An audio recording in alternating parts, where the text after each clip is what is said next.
Hello students, welcome to learn economics and law.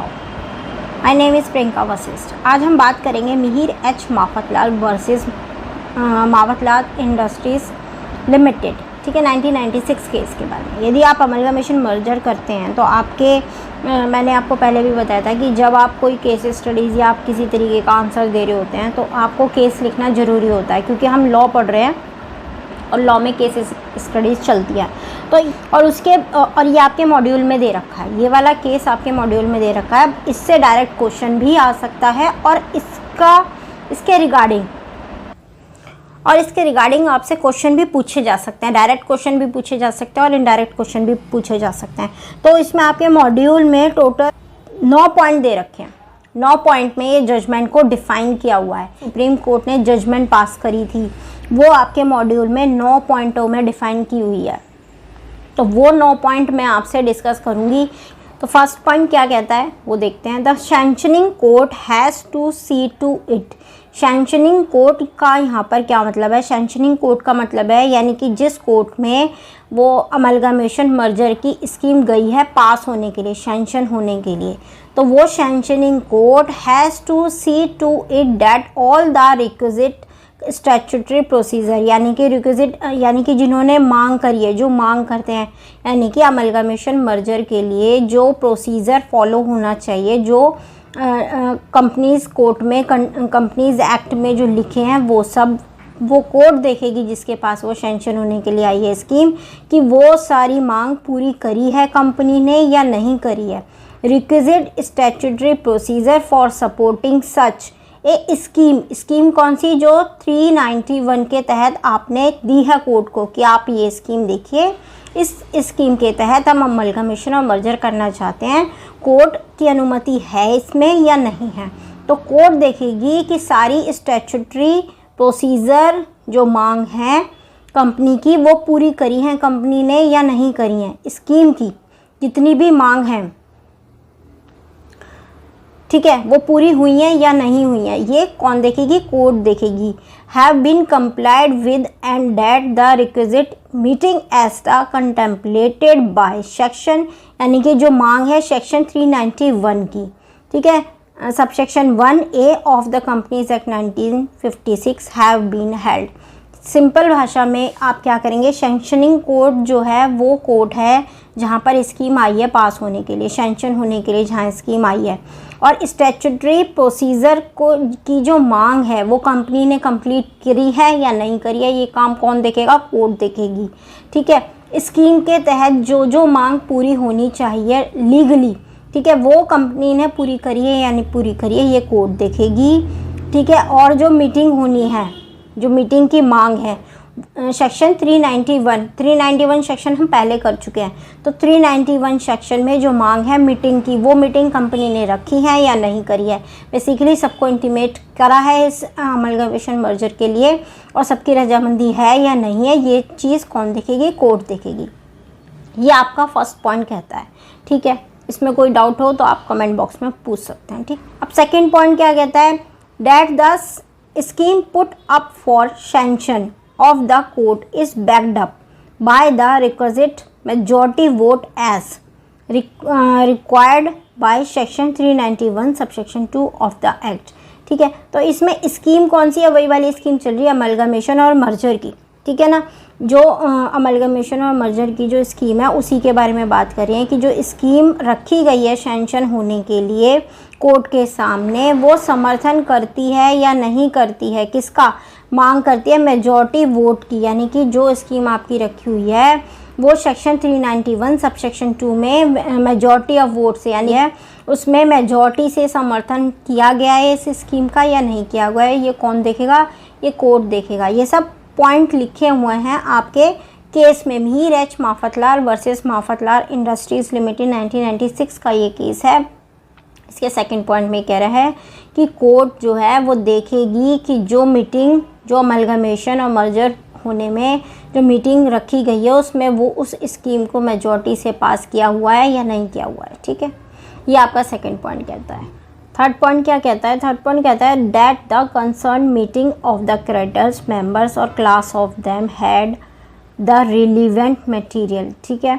or to enable the voters to arrive at an informed decision for approving the scheme in question। ठीक है, concern meeting यानी कि जो meeting रखी गई है, जो board of directors की जनरल मीटिंग जो रखी गई है, that the majority decision of the concerned class of voters is just and fair to be class as a whole so as to legitimately bind even the dissenting members of the class. Dissenting यानी कि जो नहीं चाहते अपना share amalgamate करना, किसी दूसरी company को देना किसी दूसरे मेंबर को, उनके लिए भी ये बाइंड है। इसलिए जो मीटिंग रखी गई है उसमें जो अप्रूवल मिला हुआ है वो जस्ट एंड फेयर होना चाहिए। वो ऐसा फेक नहीं होना चाहिए कि ज़बरदस्ती आपने किसी से वोटर्स को मेजॉरिटी में वो स्कीम को पास करवाया हो।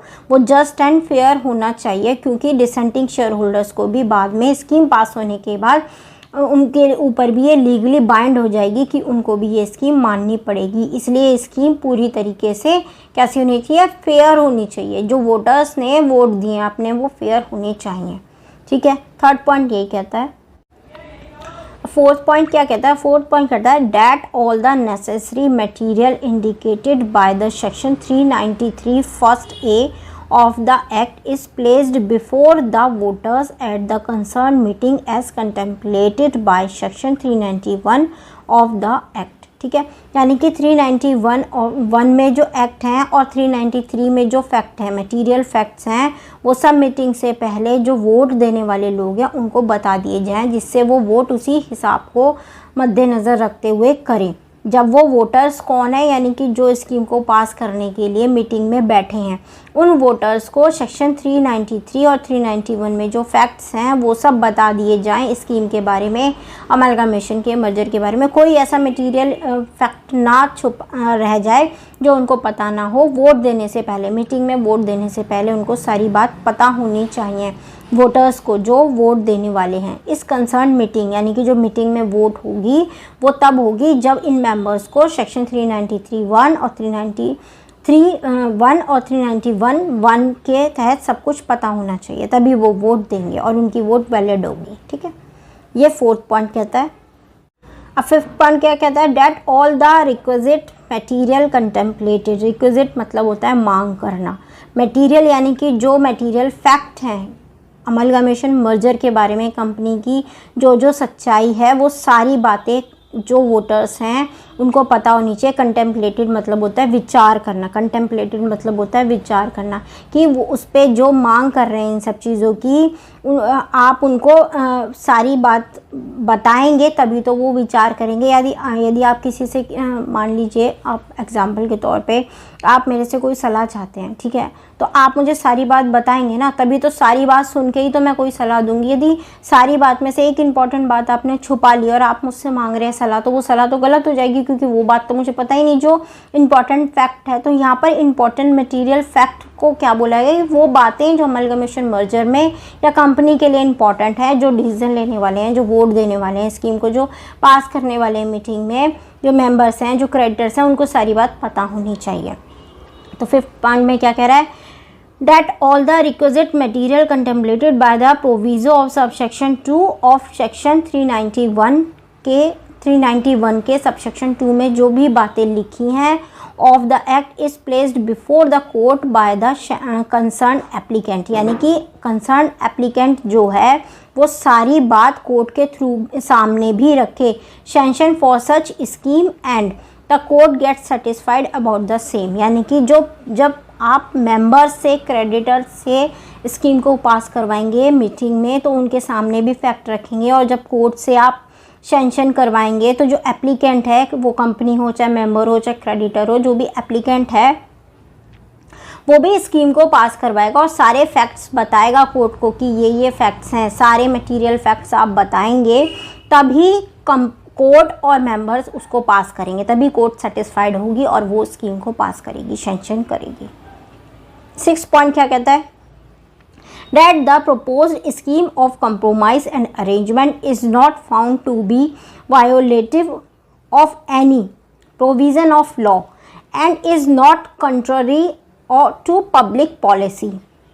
यानी कि जो पब्लिक इंटरेस्ट है, यानी कि जो आपकी स्कीम जो आप कोर्ट के सामने प्रेजेंट कर रहे हो अप्रूवल के लिए, सैंक्शन के लिए, वो जो स्कीम है वो किसी भी तरीके से वायोलेट नहीं करनी चाहिए लॉ को, ठीक है। यानी कि सेक्शन 390 से लेकर 396A तक जितने भी रूल्स एंड रेगुलेशन लिखे हैं उनमें से किसी भी रूल को वो वायोलेट मतलब उल्लंघन, वायोलेट मतलब उल्लंघन। एक्चुअली क्या होता है ना, इसमें जब आप लॉ पढ़ते हो या तो आप बहुत ज़्यादा इंटेलिजेंट हो, जो आपको मतलब पहले से ही पता हो, ठीक है ना, तो आप पढ़ो और आपको समझ में आ जाए। और यदि एक बार नहीं है, जब मैंने ये शुरुआत करी थी तो मैं अपने साथ डिक्शनरी लगती थी और एक पैराग्राफ को पढ़ने में ना मुझे 1-1 घंटा लग जाता था।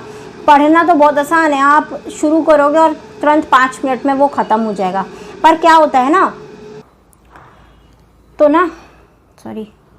तो क्या होता है ना, जब आप पढ़ते हो, जब मैं पढ़ती थी तो मुझे 1-1 घंटा लग जाता था एक पैराग्राफ को, क्योंकि सच बताऊं मैं बिल्कुल फ्रैंकली बोल रही हूँ कि मुझे इतने मतलब नहीं पता थे, क्योंकि ये लॉ है तो इसमें जो जो मीनिंग होते हैं ना वो मीनिंग बहुत पता होने चाहिए। जैसे कंटेम्पलेटेड है, वायोलेट है, इन सब चीज़ों के मतलब पता होने चाहिए, नहीं पता। और फिर पता है क्या होता है, स्टार्टिंग में टाइम लगता है, उसके बाद यदि आपको, जब आप कंटिन्यूसली 1 महीना, बस 1 महीना लग गया, उसके बाद आपको जब पढ़ोगे ना तो आपको सब समझ में आने लगे और आपको बार बार नहीं देखने शब्द, फिर आपके दिमाग में बैठ जाएंगे। ये प्रैक्टिस होती है, जब आप प्रैक्टिस करोगे तो वो अपने आप दिमाग में, जब भी आप फिर कभी दोबारा कंटेम्पलेटेड पढ़ोगे या वायलेट पढ़ोगे तो हमेशा ध्यान रहेगा, वो लॉन्ग लाइफ के लिए हमेशा ध्यान रहेगा। वो शब्द किताब से हटके कहीं और भी होगा ना, आप अखबार पढ़ रहे हो या कहीं और होगा, तो भी आपको उसका मतलब पता होगा। तो ये फ़ायदा होता है reason of law and is not contrary to the public policy, यानी कि जो स्कीम पास होनी है, जो स्कीम कोर्ट के पास सैंक्शन होने के लिए आई है, वो किसी भी तरीके का वायोलेट ना करती हो। सेक्शन 390 से 396A तक के जो रूल्स एंड रेगुलेशन, जो लॉ लिखा है वो सब फॉलो करती हो, और किसी पब्लिक इंटरेस्ट, यानी कि कोई ऐसी कंपनी है जो सर्विस दे रही है या पब्लिक से डायरेक्टली जुड़ी हुई है और वो अमलगमेशन मर्जर कर रही है, तो वो किसी तरीके से हार्म ना पहुंचाए, किसी तरीके से आम आदमी को नुकसान ना पहुंचाए इस अमलगमेशन और मर्जर से। ये देखना किसका काम है, कोर्ट का। For ascertaining to real purpose underlying the scheme with a view to be satisfied on this aspect, ठीक है ना, और इस सब चीज़ों से सेटिस्फाइड करे कौन, court. The court is necessary can pierce the veil of the apparent corporate purpose underlying the scheme and can judicially x ray the same, ठीक है। तो यहाँ पर पियर्स द व्हील का क्या मतलब है, यानी कि उजागर करना, ठीक है, इसका मतलब होता है उजागर करना। ये शब्द जब हम पढ़ते थे ना तब नहीं था, ये शब्द अभी आया है, ये शब्द अभी इम्प्लीमेंट हुआ है, क्योंकि क्या बुक्स रिवाइव होती हैं, सब चीज़ रिवाइव होती है, तो शब्द भी कई बार जब नए चल रहे होते हैं वो आ जाते हैं। तो पियर्स द व्हील का मतलब होता है उजागर करना। तो कोर्ट जो है यदि ज़रूरत समझे, ठीक है ना, तो वो क्या करेगी, उजागर करेगी किसको, apparent corporate purpose underlying the scheme, यानी कि जो स्कीम में पर्पस लिखे हैं, अमलगमेशन मर्जर के जो पर्पस लिखे हैं वो भी वो उजागर कर सकती है, बता सकती है कि भाई इस अमलगमेशन का, इस मर्जर का ये पर्पस है, ठीक है, एक्सरे द सेम, ठीक है। उसके बाद 7वां पॉइंट क्या कहता है, that the company code has also satisfied itself that the member और क्लास ऑफ मेंबर्स, कैरेक्टर्स और class of characters as a case में be were acting bona fide and in good faith for were not coercing the minority in order to promote any interest adverse to that the latter comprising of the same class whom the purported to the represent, यानी कि जो court है वो ये भी देखेगी जो scheme है वो क्रेडिटर्स को, मेंबर्स को किसी भी तरीके से हानि ना पहुंचाए। ये यही है, गुड फेथ में हो, यानी कि पब्लिक इंटरेस्ट में हो, और जो क्रेडिटर्स और मेंबर्स और शेयर होल्डर्स जो कंपनी से डायरेक्टली इनडायरेक्टली जुड़े हुए हैं इस अमलगमेशन और मर्जर से, उनका नुकसान नहीं होना चाहिए। ऐसा ना हो जो कंपनी के पावरफुल लोग हैं वो कंपनी को अपनी तरीके से मोड़ के स्कीम पास करवा के ले जाएं, और जिसमें क्रेडिटर्स, मेंबर्स और शेयर होल्डर्स जो डायरेक्टली इनडायरेक्टली लोगों से जुड़े हुए हैं, कंपनी से जुड़े हुए हैं, उनका नुकसान हो जाए। ये काम देखना किसका, कोर्ट का है, ठीक है।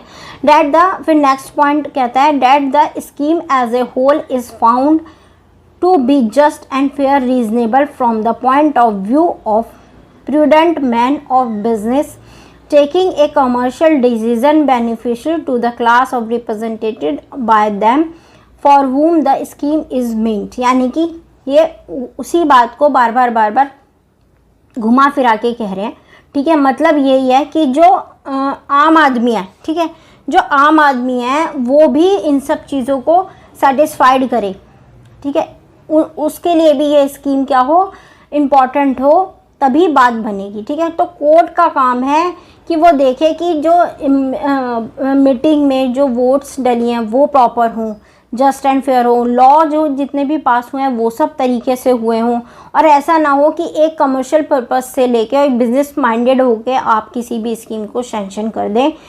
बिजनेसमैन या कंपनी का जो एप्लीकेंट है जिसने स्कीम बनाई है वो तो एक बार को ऐसा कर सकता है, इसलिए वो स्कीम सैंक्शन होने के लिए गई है कोर्ट के पास। तो कोर्ट के पास ये पावर है, वो देखे कि स्कीम सबके लिए बेनिफिट रखती है या नहीं रखती है, ठीक है।